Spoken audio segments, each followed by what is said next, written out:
Good morning friends. आप सभी ये जानते ही हैं कि अभी जो ये जंग चल रहा है जिसमें एक तरफ अमेरिका और इजराइल है और दूसरी तरफ ईरान है, तो ये ईरान और उसके आसपास चल रहा है। लेकिन ये जो पूरा रीजन है, जो लार्जर रीजन जिसको हम बोलते हैं, वो क्या कहलाता है?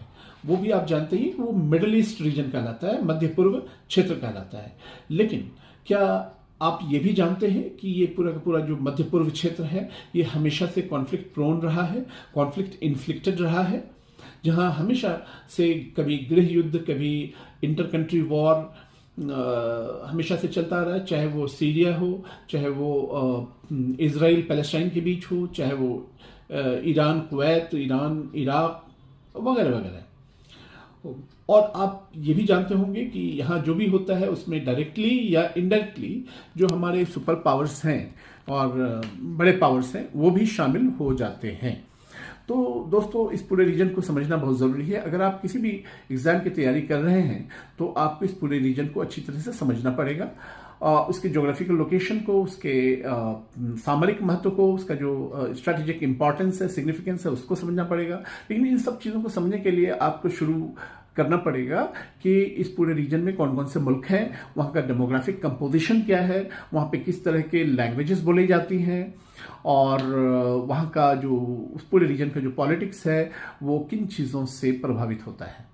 तो दोस्तों, इस छोटे से वीडियो में इतनी सारी चीज़ों पे बात करना तो मुश्किल है, लेकिन मैं आपको ये बता दूं कि इस पूरे मिडिल ईस्ट रीजन को हम अरब वर्ल्ड भी कहते हैं। वो इसलिए कहते हैं कि इस पूरे रीजन में अरब लैंग्वेज ही बोली जाती हैं, that is the most dominant language. लेकिन ईरान, इस पूरे जब हम अरब वर्ल्ड कहते हैं तो ईरान को हम इससे बाहर रखते हैं, क्योंकि ईरान एक ऐसा कंट्री है जो जहाँ पे भाषा अलग है, जहाँ पे पर्शियन बोली जाती है।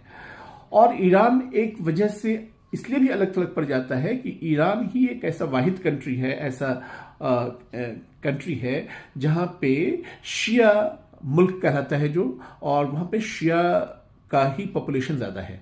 हालांकि शिया का पॉपुलेशन इस पूरे रीजन में और भी कंट्रीज़ में है, जैसे इराक में है, लेबनान में है, यमन में है, सीरिया में है।